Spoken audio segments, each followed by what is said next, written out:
Testing 1 2 1 2. Is it working? It's working. It's freaking working. Welcome to a new episode of JustReal. With you, Ali Kazma, property consultant in the Dubai's real estate market, and with me, Ahmad Didi, I'm a property consultant for the past couple of years in Dubai's real estate market. And in this episode, we will be speaking about the different tools that you need to know about as a property buyer in Dubai. Ali, speaking of the tools, what do you think are the major tools that buyers need to know about in Dubai? So me personally, I use a couple of platforms to do my research on the market itself. I'll just name them first. You have DXB Interact, Property Monitor, Bayut, and Property Finder. So those are the four major tools. I'll actually go more into Bayut because it's my favorite one. Bayut is actually, just to go to the name Bayut, Bayut derives from the name Bait. Bait in Arabic means home. So that's how they came up with this name. It's a very old platform. Anyways, Bayut itself is very user friendly. The platform, how everything is integrated is beautiful. So the ease of search, the filtering and all of that, and they have beautiful features. One that differentiates itself from the other platforms is the true estimate, which is good for the sellers as well as the buyers. Because the sellers will be able to input all the information of their property and see in regards to the market what is more or less the estimate of their property. Now this But the buyers can use this as well, right? The buyers can use, everybody can use it. Brokers as well can use it. Actually, brokers, it's a tool for brokers to show the owner, hey, listen, after inputting all the information of your property, this is what it should be worth. Right? But this is also should be taken with a grain of salt. Why? Because maybe you've done some upgrades to your property, maybe you have a different view from the other unit. So all of that are factors that helps you give you a benchmark and then take it forward. So basically it's case to case. But as what I know about True Estimate is there's a place to input the title deed. Am I right? Yes, you have multiple ways. You could put the title deed number, you could put the D1 number, you could just put the unit number, and Bayut will be able to track. So as a buyer, how can I benefit from this if I don't have the title deed? Well, you could just input the unit number. So you go to the tower that you like, you see, okay, this is the floor more or less. If you know the layouts and you know more or less how many properties or the series that you want, you could directly input it and then it's going to show you the true estimate of that property. Interesting. Yeah. But you see, that differ from Property Finder. I know that you use a lot of Property Finder. So what do you think is a best practice, or who uses more Property Finder than Bayut? Because I know Bayut is mainly end users and tenants, right? True. And I feel more brokers rely on Bayut. When it comes to Property Finder, it's basically opposite to what you said regarding the user interface and user experience. So when they did Property Finder and all of the features, it has a feel that it's for tech-friendly or investor-savvy individuals. And the reason for that is Bayut, as you said, is for end users from a side. They wanted to do something more complicated, more complex for investors. So, for example, you have features such as mortgage calculator. So if you're someone looking for a house to buy through finance, this will help you decide or look over the numbers. You have a breakdown instead of you putting an Excel sheet. You have a place where you put the numbers. It gives you the LTV, the loan to value, and it gives you the average interest rate. They cannot give you accurately. You need to talk to a mortgage advisor. But as a starting point, it's very good for mortgage buyers. That's one thing. The second feature that I really like, that's very helpful for tenants, is the rent versus buy feature. So you as a tenant can go to this feature on Property Finder and look through their chart. So basically it gives you a chart where after some time they do the calculations for you, and then you start to see when it makes sense for you to buy a property instead of renting it out. You have also the additional fees, the Dubai Land Department fee, the agency fee. in which you can take a calculated decisions when it comes to buying through mortgage versus renting your apartment. Other than that, I see it's typically like Bayut when it comes to the off-plan projects, the new developments, the supply and the demand. It's just a differentiation in the interface and what you like personally in terms of platform. To come back to Property Finder and the new projects, I've realized that on Property Finder, you have a section where you have the new projects, the off-plan projects, divided by area. So, which is a lot better than Bayut. Bayut have the new projects, the new project as listings, yani. The new project filter. They have the new project filter, Yes. but you have to search the area. You have to search more specifically what you want. Yeah. The other one actually gives it to you more divided by areas. That's what's nice about Property Finder.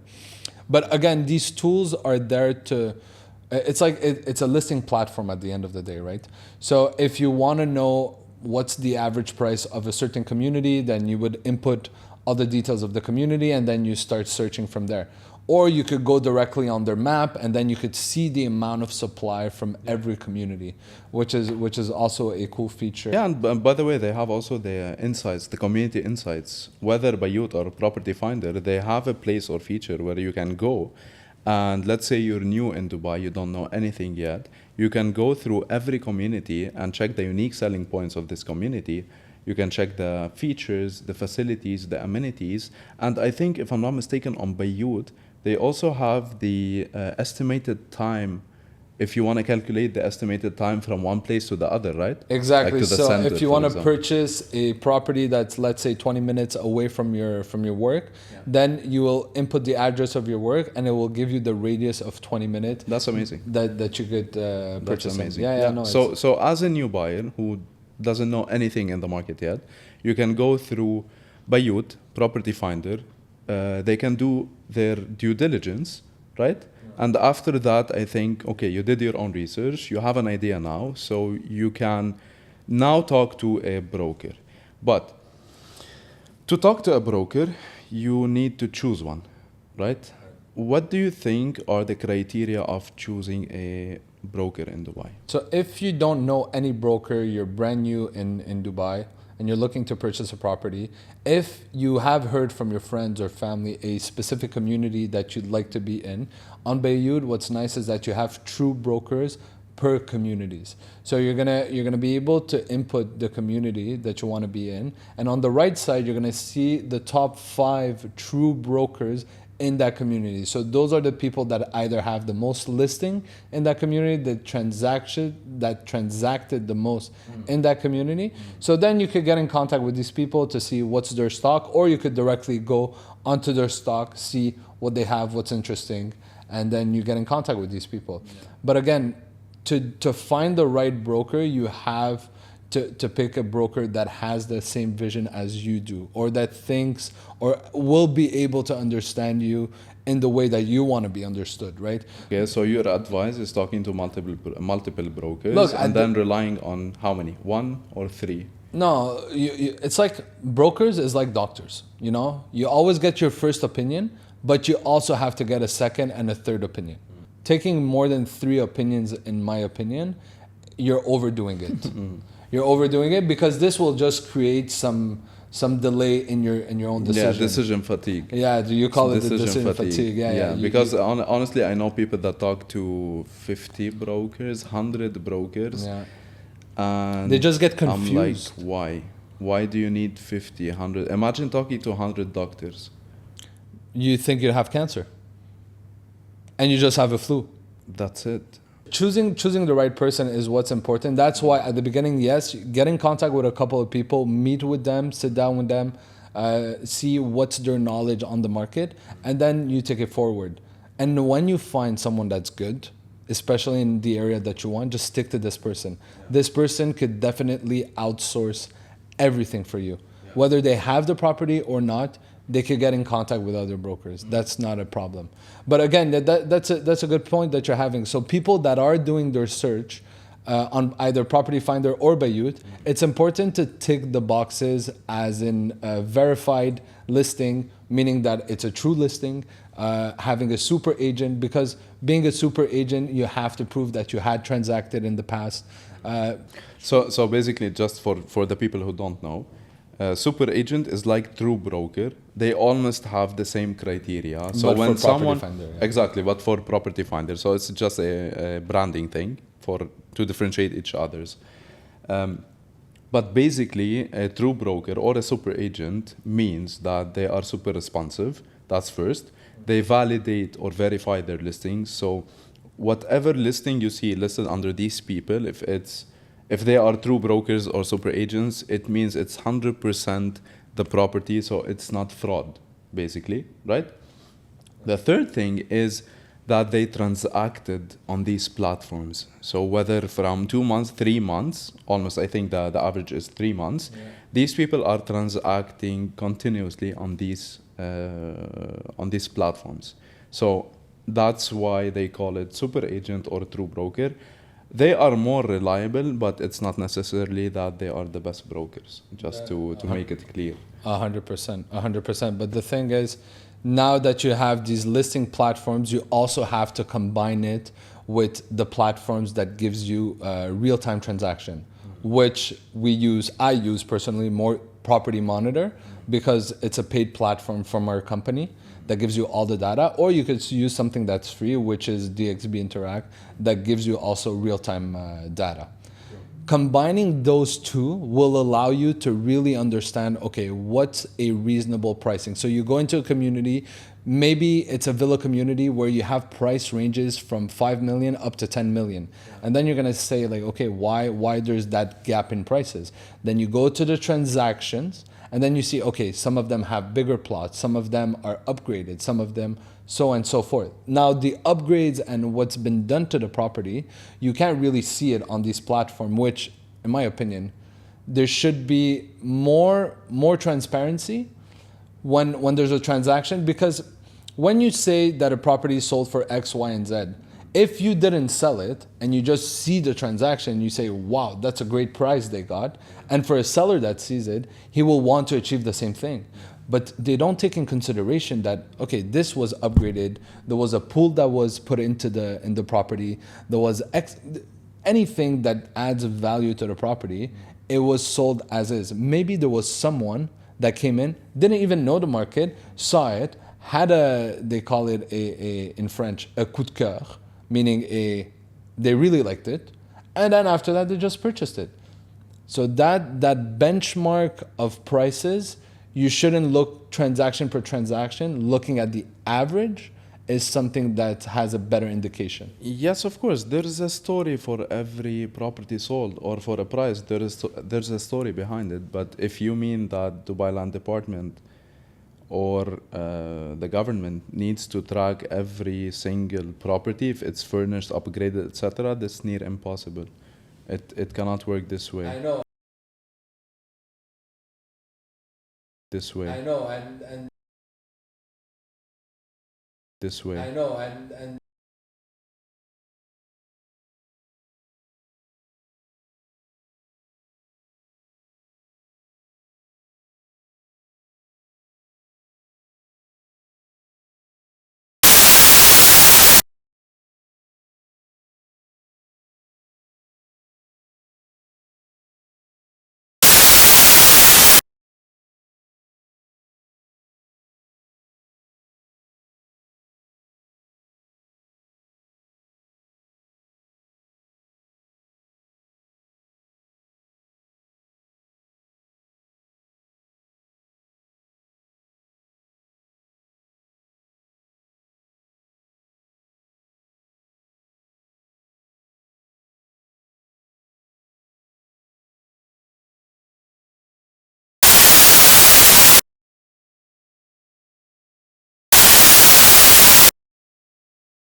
What's the best price for these apartments if it's not upgraded? It's just normal apartment. What's the best price apartment? for a 3-bedroom in Yeah, Mulberry, same one. same Layout, same view. What's 5.5.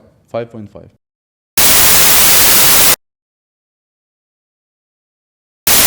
Yeah, but If you're the the only one. demand is not. The demand is not stupid. Yeah, with all these tools and with the transparency, the demand is not stupid anymore. They know what's the worth, estimately, what's the worth of something, right? And this is why it's important to take the average, the median price, looking at the transaction, right? This is all the tools that you need to have. And when you're looking at these transactions, because, okay, you could have a graph in front of you, you could look transaction per transaction, but you need to have an overall picture of what's happening. It's not just you take one and then you extrapolate, you say, boom, this is what I want.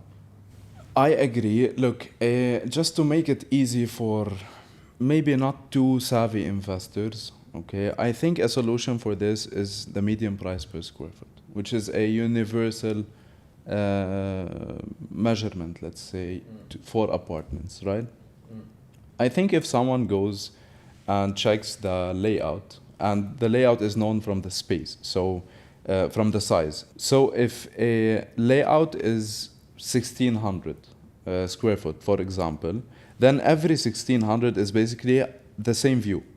So the same layout with the same view, right? Not necessarily. Why not? Not necessarily. Why You not? see, like in Mulberry, you have multiple 1,300 two-bedroom apartments. Some of them partially facing the park, some of them facing the villas. And they are exactly the same square footage. They're 10 square feet difference.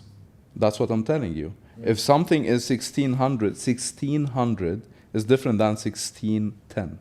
You get my point? Yeah. So what they can do is they can get an average, they can sort out on DXB Interact, for example, because they might not have access to property monitor, it's B2B.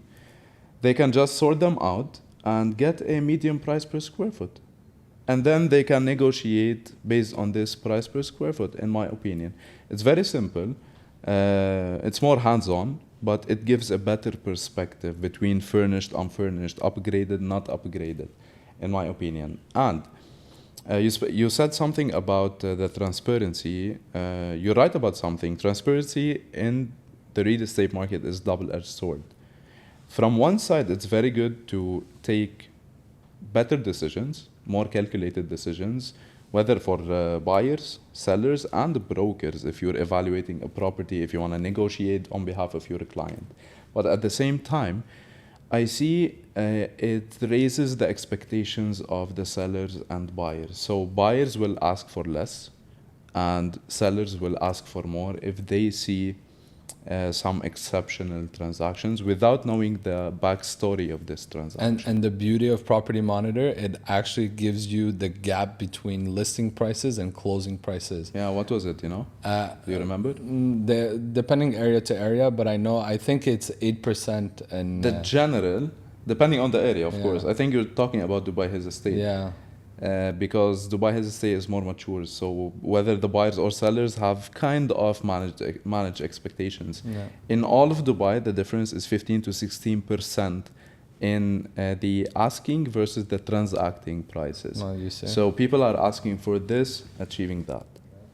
So after discussing all these tools, whether it's the listing portals, Bayut, or Property Finder to find the right property and talking to the right brokers, or even to utilize DXB Interact or Property Monitor, it's good to put them both hand in hand to be able to have a better overview and to take a more educated decision on whether the property that you're purchasing is fairly priced or not. Hence, if you do have any questions for us and to understand why you see certain transactions or why, let's say, median price per square feet went up but then transaction went down, me and Ahmad were more happy to help you out with this. Feel free to reach out. Ahmad, thank you again for this conversation. Thank you, Ali. Thank you guys for watching. As usual, if you like this episode, please, you can subscribe, like, share, do everything that supports us, because this will help us do more research, prepare more, and get more information for you. Thank you so much again. Thank you, Ahmad. See you in the next episode. See you in the next episode.